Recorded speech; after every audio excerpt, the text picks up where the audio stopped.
নমস্কার বন্ধুরা, কেয়া কথা থেকে আমি কেয়া চলে এসেছি আবার একটি নতুন ধরনের রেসিপি নিয়ে। এই রেসিপিটি আমি যার কাছ থেকে দেখেছিলাম তিনি একজন শেফ। আমি জানি না নামটা তার, ভুলেও গেছি, অনেক দিন আগে দেখেছিলাম। তিনি বলেছিলেন এইটার নাম হচ্ছে মাংসের ফানি ফ্রাই।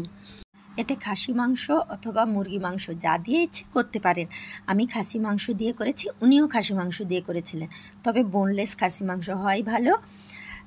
কড়াইতে প্রথমে আমি 1.5 লিটারের মতো জল চাপিয়ে দিয়েছি। প্রায় 500-র মতো মাংস আছে, তাই 1.5 লিটারের মতো জল চাপিয়ে ফুটন্ত করে নিতে হবে। খুব যখন ফুটবে তখনই ইনগ্রিডিয়েন্টসগুলো দেওয়া হবে।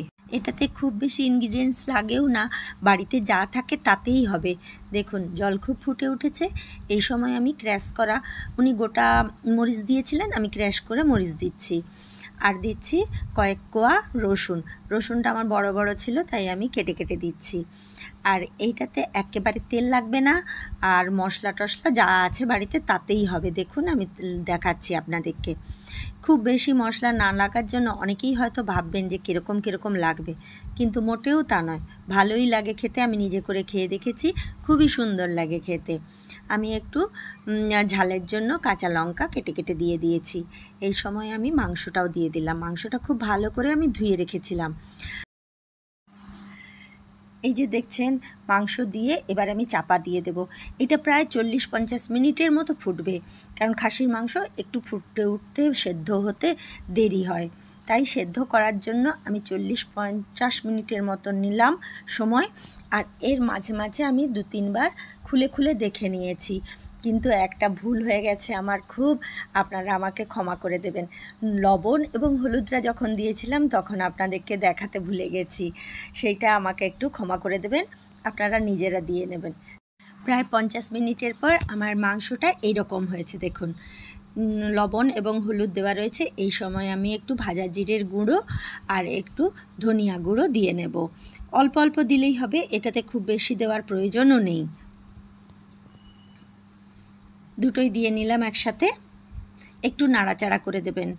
আর এইটাতে তেল না লাগলেও তেল কিন্তু বেশ অল্প অল্প ভেসে উঠেছে। আমি একটু টেস্টের জন্য ঘি দিয়ে নিলাম। উনি যে করেছিলেন উনি কিন্তু ঘিটি কিছুই দেননি, চর্বির যে তেলটা সেই তেলটাতেই এই রান্নাটা হয়ে যাবে।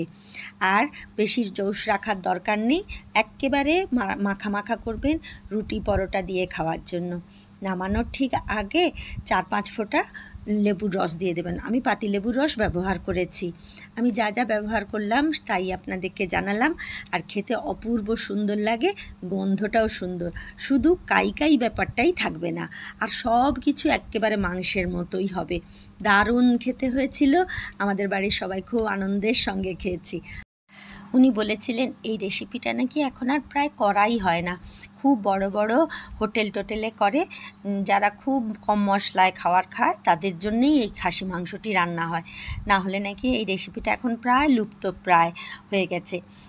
সব কিছুই যখন নতুন নতুন করে খাওয়া হচ্ছে, তখন এই রেসিপিটাও আপনারা নিজেরা বাড়িতে একবার ট্রাই করে দেখবেন। ভালো লাগলে অবশ্যই কমেন্ট করে জানাবেন, খারাপ লাগলেও জানাবেন। ভালো থাকবেন, সুস্থ থাকবেন, দেখা হবে পরের ভিডিওতে। আর অবশ্যই লাইক, শেয়ার, কমেন্ট করতে ভুলবেন না।